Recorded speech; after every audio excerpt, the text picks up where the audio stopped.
Hello guys, welcome back to my channel digital Kaka. Guys, किसी ने पूछा था मुझसे कि गूगल एड्स जो हम रन करते हैं क्या ये प्रॉफिटेबल है या नहीं है। तो गाइस, आज की इस वीडियो में हम यही बात करने वाले हैं कि गूगल एडवर्ड्स वाकई में प्रॉफिटेबल है या नहीं है। और बहुत सारे ऐसे लोग भी हैं जो अपने बिजनेस को प्रमोट करना चाहते हैं गूगल एड्स के थ्रू। तो उनके दिमाग में ये सवाल आ रहा है कि अगर मैं गूगल एड पे अपने बिजनेस को प्रमोट करूं तो क्या ये प्रॉफिटेबल होगा या नहीं होगा। तो इन्हीं सारी चीज़ों पे आज हम डिस्कस करेंगे और यही सारी चीज़ों पे हम बात करेंगे। तो दोस्तों चलिए चलते हैं, वीडियो को स्टार्ट करते हैं। सो गाइज, जैसा कि आपको पता है कि गूगल एडवर्ड्स एक बहुत बड़ा प्लेटफॉर्म है जहां पे आप अपने वीडियो को प्रमोट कर सकते हो, आप बिजनेस को प्रमोट कर सकते हो, आप पीपीसी एड चला सकते हो, बहुत सारी चीज़ें आप गूगल एडवर्ड्स के थ्रू कर सकते हो। तो मैं आपको बता दूं, जैसे गूगल एड्स क्या है कि गूगल एड्स पे आप कैंपेन बनाते हो, एड्स रन करते हो, कई सारी चीजें सेटअप करने के बाद आपका ऐड चलता है। अब ये प्रॉफिटेबल है कि नहीं है ये मैं आपको बता देता हूं। गूगल एड्स प्रॉफिटेबल भी है, गूगल एड्स प्रॉफिटेबल नहीं भी है। सो गाइस, गूगल एड्स को प्रॉफिटेबल बनाना पड़ेगा आपको। अगर आप ऐड चला रहे हैं, अगर आप अपने बिजनेस को प्रमोट करना चाहते हैं तो आपको प्रॉफिटेबल बनाना पड़ेगा इसको।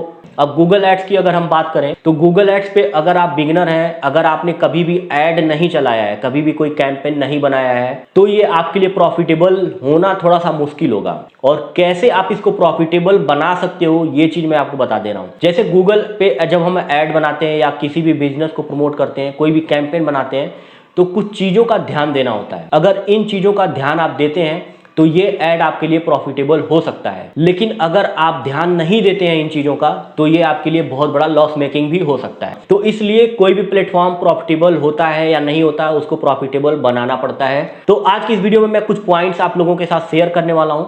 अगर इन पॉइंट्स को आप कैंपेन बनाने से पहले ध्यान देते हैं तो आई होप कि आपके लिए प्रॉफिटेबल होगा। अब जैसे किसी भी बिजनेस को अगर आपको प्रमोट करना है तो गूगल एडवर्ड्स पे कुछ ऑब्जेक्टिव्स होते हैं, कुछ गोल्स होते हैं। तो ये चीज आपको क्लियर होना चाहिए कि आप अपनी वेबसाइट को अगर प्रमोट करना चाहते हो, आप अपने वीडियो को प्रमोट करना चाहते हो, आप अपने चैनल के लिए ऐड बना रहे हो या किसी भी चीज के लिए ऐड बना रहे हो, तो आपका ऑब्जेक्टिव जो है क्लियर होना चाहिए। ऑब्जेक्टिव जैसे आपका गोल क्या है। आपको वेबसाइट पे ट्रैफिक चाहिए, आपको लीड चाहिए, आपको डिस्प्ले ऐड चलाना है, ये सारी चीजें आपका क्लियर होना चाहिए। अब आपका अगर क्लियर हो गया फंडा कि मुझे वेबसाइट पे ट्रैफिक चाहिए, तो ट्रैफिक वाला ऐड आप चला लो, सर्च ऐड चला सकते हो। अब आपको अगर लीड चाहिए तो आप लीड वाला ऐड चला सकते हो। अब आपको चाहिए लीड और आपने चला दिया वेबसाइट सर्च ट्रैफिक वाला, क्लिक वाला ऐड चला दिया, तो आपका ऐड सर्च में आएगा, उस पर क्लिक होगा लेकिन कन्वर्जन नहीं होगा। तो इसलिए ऑब्जेक्टिव का क्लियर होना बहुत ही ज्यादा जरूरी है। तो इस चीज का ध्यान देना बहुत जरूरी है कि आपका ऑब्जेक्टिव क्या है। तो उसी के अकॉर्डिंग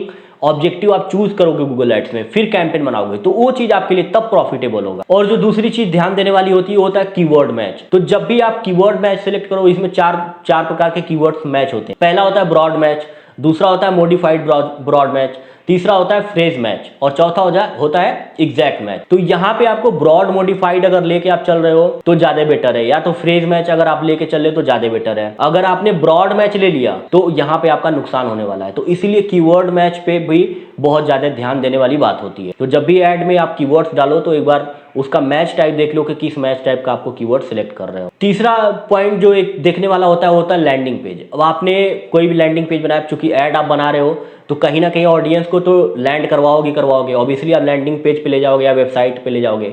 तो जहां पे भी लेके जाओगे वहां पे लैंडिंग पेज प्रॉपर ऑप्टिमाइज होना चाहिए। आपने लैंडिंग पेज बना लिया, वहां पे कॉन्टेक्ट अस, इंक्वायरी अस का कोई फॉर्म ही नहीं है, तो ऑडियंस डायरेक्ट होगा आपके एड्स से आपके लैंडिंग पेज पे, बट वो फॉर्म नहीं फिल करेगा, वहां पे कुछ भी वो क्लिक नहीं करेगा। तो यहाँ पे क्या है कि सीटीओ होना जरूरी है, लैंडिंग पेज पे फॉर्म होना जरूरी है जहां पे इंक्वायरी आप ग्रैब कर सको। जो जिस चीज के लिए आपने ऐड चलाया है, जो ऐड पे इंफॉर्मेशन है, वो प्रॉपरली वहां पे आपके लैंडिंग पेज पे शो होना चाहिए। तो इससे प्रॉपर अगर आप टारगेट करके लैंडिंग पेज ऑप्टिमाइज करके बनाओगे तो यहाँ पे क्या है कि आपका ऐड क्वालिटी भी बढ़ेगा। अब ऐड क्वालिटी बढ़ेगा तो आपको कम पैसे में ज्यादा क्लिक्स और इंक्वायरीज मिलेंगे।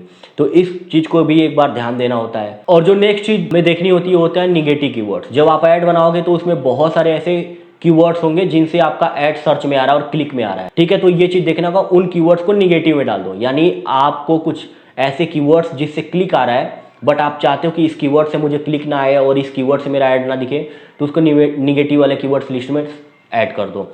इससे क्या होगा कि उन कीवर्ड से आपके सर्च पे क्लिक नहीं आएंगे, जिससे आपका पैसा बचा रहेगा। अगर इन चीज़ों पे अगर आप फोकस नहीं करोगे ऐड बनाने से पहले, तो आपका ऐड तो बन जाएगा, ऐड रन भी होगा, बट वहां पे प्रॉफिट होगा या नहीं होगा ये डिपेंड करता है उस चीज़ पे। तो इस वजह से ये जो चीज़ें मैंने बताई, एक बार जब भी ऐड बनाने जा रहे हो तो इनको स्टडी कर लो अच्छे से। ये सारी चीज़ें चेक करके या समझ के अगर आप ऐड बनाते हो तो आपका ऐड प्रॉफिटेबल होगा। सो गाइस, उम्मीद है वीडियो अच्छी लगी होगी, हेल्पफुल होगी। तो प्लीज़ एक बार चैनल को जरूर सब्सक्राइब कर देना और जो बेल आइकन है उसको प्रेस कर देना।